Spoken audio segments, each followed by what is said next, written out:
because the loss of the war in Vietnam represented to the American culture a loss of manhood, or the absence of sufficient manhood to have won the war. We, the men who had been sent to fight the war, were not up to our calling. American masculinity, particularly in the 1950s, although, interesting here again. Now your question of urban legend comes back into play, because by some studies, by some cultural studies, the 1950s had an effeminizing effect on American men, and that involved the urbanization of the country. We had raised a generation of soft men who were not up to what it would take to win a war. We were not the men that our fathers were of the World War II generation. And why do we think that? Or why do some Americans think that? Well, when we came home from Vietnam, me included, I grew my hair as long as I possibly could when I got home. Even while I was still in Vietnam, I was wearing a necklace with a peace symbol on it. Not long after I got home, I had the uniform I came home with, my girlfriend embroidered it. So all of these sort of feminizing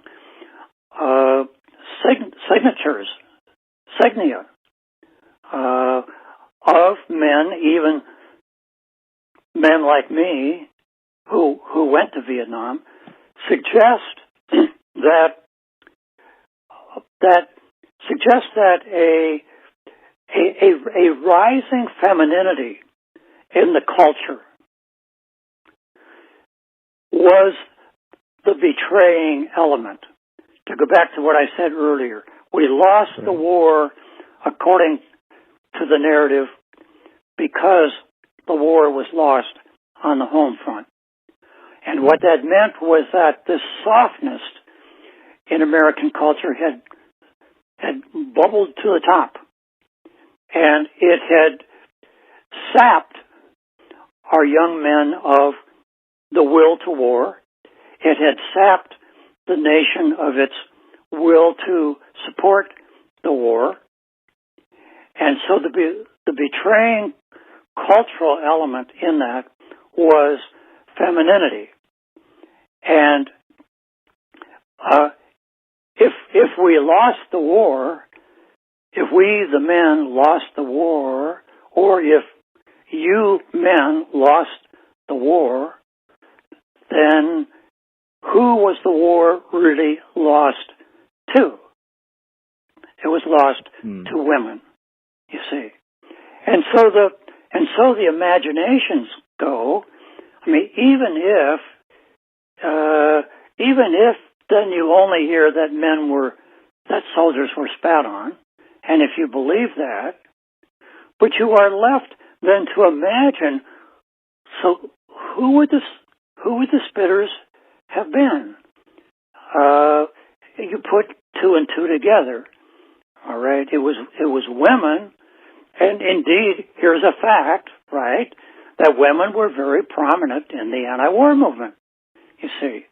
That's a fact. You put that together with, well, then somebody who didn't like our soldiers when they came home spat on them.